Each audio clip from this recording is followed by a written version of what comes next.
Halo, selamat pagi, keep your happiness dan keep your smile. Apa kabar? Kegiatannya seperti biasa pada pagi hari ini saya berolahraga karena saya selalu berolahraga. Awalnya sih saya olahraga ini karena terpaksa dan mungkin karena sudah menjadi kebiasaan dan akhirnya olahraga ini kayaknya kalau nggak olahraga itu dalam hari saya itu ada hal yang kurang kalau saya tidak berolahraga. Oke, di sini kita akan membahas tentang hukum yang pernah kita bahas yaitu tentang the law of attraction atau hukum tarik menarik.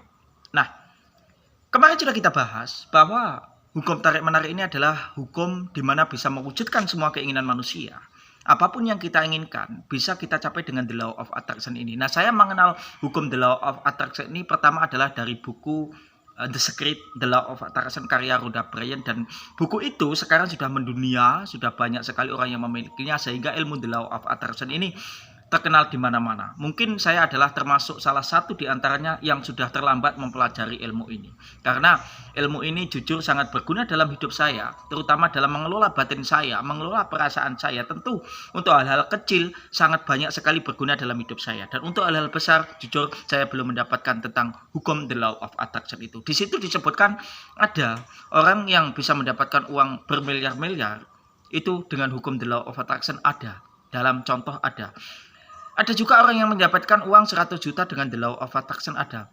Tapi untuk hal-hal besar saya belum mendapatkannya. Tapi untuk hal-hal kecil, misalkan saya ingin punya ini, hal-hal kecil saya sudah banyak membuktikannya. Nah, tapi dalam pertemuan kali ini bukan tentang bagaimana mendapatkan uang yang kita bahas, tapi bagaimana kita mengelola perasaan kita yang awalnya itu sedih, yang awalnya itu murung dan sebagainya, bisa seketika menjadi bahagia dengan hukum the law of attraction. Karena apa? Di sini banyak ya orang-orang yang mungkin jomblo dalam hidupnya, galau maksud saya, galau dalam hidupnya karena jomblo atau karena jauh dari keluarga, karena jauh dari anak, jauh dari suami, istri dan sebagainya. Lebih-lebih kamu yang di perantauan. Nah, begini, kalau semangat kamu, kalau kekuatan kamu itu berasal dari pujian-pujian orang lain, saat orang lain itu sudah berhenti memujimu, atau satu kali saja orang lain itu tidak memujimu, atau ketika kebahagiaanmu itu terletak kepada orang lain, ketika orang lain itu tidak menghubungimu, atau sudah tidak menghubungimu, atau satu atau dua kali saja tidak menghubungimu, maka akan runtuhlah kebahagiaanmu itu. Percayalah. Tetapi kalau semuanya datangnya dari hatimu, datangnya dari kalbumu sendiri, seakan-akan ya kita butuh orang lain ya untuk hal-hal tersebut, maksud saya seakan-akan kamu hanya membutuhkan dirimu sendiri, kamu akan tetap bahagia terlepas dari orang lain itu masih menghubungimu atau tidak. Percaya deh. Makanya di saat lebaran, lebih-lebih teman-teman di perantauan yang ada di luar negeri ataupun yang ada di dalam negeri, ketika keluarganya tidak menghubungi, ketika ibunya tidak menghubungi, suaminya tidak menghubungi, istrinya tidak menghubungi, semuanya tidak menghubungi, ya kawan-kawannya tidak menghubungi, dia merasa sendiri, akhirnya sedihnya berlebihan. Nah, mungkin seperti itu kamu membutuhkan hukum the law of attraction ya. Ya mungkin kebangetan juga ya kalau anaknya nggak menghubungi, suaminya nggak menghubungi, itu mungkin kebangetan. Tapi ada fakta-fakta yang seperti itu, karena terkadang manusia itu juga sibuk dengan dirinya sendiri. Lebih-lebih pada lebaran itu banyak sekali orang yang sibuk dengan tetangganya, sibuk dengan orang-orang terdekatnya, sehingga bukan kok dia tidak menghubungimu karena belum sempat untuk menghubungimu, atau mungkin juga bisa kamu bukan diprioritaskan, bisa juga seperti itu. Oke. Dalam hal seperti itu kamu pasti bersedih. Caranya hilangkanlah harapan itu. Hilangkanlah bahwa kamu mengharapkan itu. Maksud saya datangkanlah kebahagiaan itu dari dirimu sendiri. Begini ya. Kadang itu kita itu sangat bersedih sekali dalam hidup kita. Terlepas dari apapun masalah kita itu membutuhkan sebuah kebahagiaan di sebagian besar waktu kita. Nah, seperti halnya dalam mendapatkan uang. Sama, hukum the law of attraction itu juga persis kalau kita gunakan seperti kita mendapatkan uang itu, ingin mendapatkan uang itu. Ya, mungkin di antara kamu lebih tertarik bagaimana ingin mendapatkan uang itu, tapi itu kita bahas nantilah. Yang kita bahas itu adalah tentang hukum, tentang perasaan kita. Saat kamu bersedih, bayangkan seolah-olah kamu telah bahagia dan kamu berterima kasih kepada Tuhan atas kebahagiaan yang kamu miliki. Iya, berterima kasih. Nah, dengan kalimat tentu, terima kasih Tuhan, saya telah bahagia. Nah, bayangkan pertama kuncinya. Bayangkan seolah-olah itu sudah terjadi. Dan yakini seyakin kamu ada di dunia ini. Dalam hukum the law of attraction, jangan gunakan kata jangan. Jangan gunakan kata tidak. Hindari itu. Karena apa? Alam bawah sadar kita itu selalu menangkap, tidak bisa memilah-milah, mengartikan, memilah-milah. Dia akan menangkap apa yang kita katakan. Alam bawah sadar itu tidak bisa membedakan mana yang asli dan mana itu yang hanya kita bayangkan. Jadi, bayangkan seolah-olah kamu bahagia dan terima kasih Tuhan, saya telah bahagia. Jangan bilang terima kasih Tuhan, saya tidak sedih. Hindari itu.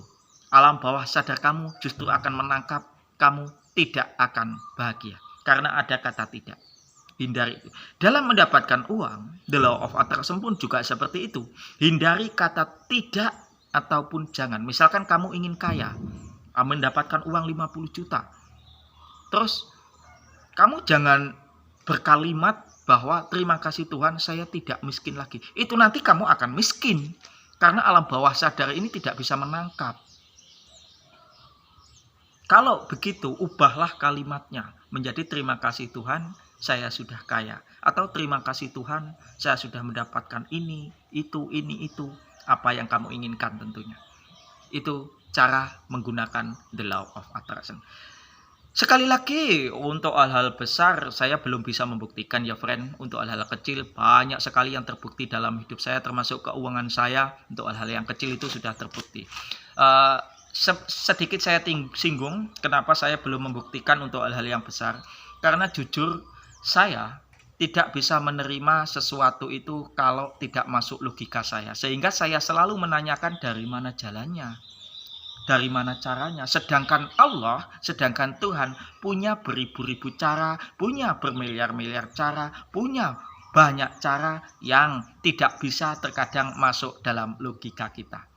Dan jujur saya sulit sekali untuk menghilangkan pertanyaan itu dari mana caranya. Karena saya selalu melogikakan, kalau kita nggak berusaha dari mana asalnya. Sedangkan dalam ilmu the law of attraction atau ilmu hukum tarik-menarik tidak boleh ditanyakan itu. Masalah cara itu tidak boleh kita tanyakan. Yang perlu kita tahu adalah hal itu sudah berhasil dan sudah berhasil. Yang kita imajinasikan adalah hal itu sudah berhasil. Oh, maaf. Kalau saya memakai kata imajinasi itu terlalu tinggi ya. Yang kita bayangkan adalah bahwa kita sudah berhasil dan terima kasih Tuhan atas keberhasilan itu. Itu. Bayangkan seolah-olah semuanya sudah terjadi. Dalam hal uang pun juga demikian. Ada orang itu yang menggunakan the law of attraction ini mendapatkan uang di luar negeri ya, itu contohnya mendapatkan uang berapa miliar lah, banyak lah pokoknya, miliaran lah. Itu dia langsung mendapatkan undian 3 minggu kemudian. Katanya seperti itu. Dengan hukum the law of attraction. Tentu dengan keyakinan yang kuat, saya yakin kita ada di dunia ini. Jadi cara agar kita itu bahagia dengan the law of attraction, bayangkan kita seolah-olah sudah bahagia dan ucapkan kepada Allah, Tuhan, terima kasih Tuhan, saya telah bahagia. Terima kasih Tuhan, saya telah bahagia. Terima kasih Tuhan, saya telah bahagia 3 kali. Dan bayangkan seolah-olah kita memang sudah bahagia. Dan itu memang sudah tercipta dalam hidup saya bahwa kita sudah bahagia. Itu akan bervibrasi kepada kita dan itu akan menjelma menjadi kenyataan dalam hidup kita. Karena sekali lagi, hukum the law of alam bawah sadar ini tidak mengenal mana yang asli, tidak mengenal mana yang palsu. Yang jelas apa yang kita bayangkan secara langsung ataupun tidak langsung kita yakini, itu yang akan menjadi kenyataan. Kalau kita menyinggung tentang alam bawah sadar, di situ disebutkan bahwa alam bawah sadar itu sangat mendominasi dalam hidup kita 88%, sedangkan yang 12% itu adalah alam kesadaran. Jadi kita ini secara tidak sengaja dikendalikan oleh alam bawah sadar, makanya hati-hati. Jadi kalau kamu berpikir saya miskin, terus saya miskin, saya ini apa? Saya ini miskin, saya ini tidak berguna, saya ini jelek, saya ini bodoh. Terus menerus setiap hari kamu pikirkan seperti itu, itulah yang akan menjelma dalam kehidupanmu. Karena alam bawah sadarmu menangkap. Coba pikiran itu dibalik. Saya kaya, saya bahagia, Terutama baliklah, saya bisa. Terima kasih Tuhan, saya bisa. Jika itu kamu ucapkan terus-menerus setiap hari, jika alam bawah sadarmu menangkap itu, jika sudah menangkap, betapa beratnya kendala dan halangan yang kamu hadapi tidak akan berarti dalam hidupmu karena kamu merasa bisa. Bukankah merasa bisa itu sudah membantu 50% dalam hidup kita? Bukankah merasa bisa itu sudah merupakan kekuatan dalam hidup kita? Makanya jangan ucapkan saya ini lemah. Jangan pikirkan seperti itu. Kamu ucapkan dalam hati, terus alam bawah sadarmu menangkap. Akhirnya menjadi kenyataan kamu benar-benar lemah. Saya sakit-sakitan. Misalkan seperti saya sakit. Saya selalu berpikir saya sakit setiap hari. Lama-lama penyakit saya juga akan bertambah. Karena itu akan menjelma dalam hidup saya apa yang saya yakini dan apa yang saya katakan. Coba berpikir sebaliknya, saya sehat, terima kasih Tuhan, saya telah sehat. Lama-lama kita juga akan sehat. Hal ini juga berlaku bagaimana jika kamu ingin mengubah keuangan kamu, mengubah kondisi kamu, mengubah misalkan kamu ingin jadi juara. Ubahlah semua itu dengan menggunakan alam bawah sadarmu, dengan menggunakan hukum tarik-menarik, hukum the law of attraction. Selamat mencoba yang namanya sebuah ilmu. Sebelum kita praktekkan, kita tidak akan tahu hasilnya. Kalaupun kita gagal, kita sudah bangga karena kita sudah gagal memperjuangkan sesuatu daripada kita gagal tidak memperjuangkan apa-apa dan gagal tidak melakukan apa-apa. Selama kita belum mencoba sebuah ilmu, sebelum dipraktekkan sebuah ilmu, tidak akan pernah tahu bagaimana itu berhasil atau tidaknya. Bye-bye, I love you, dan I love you.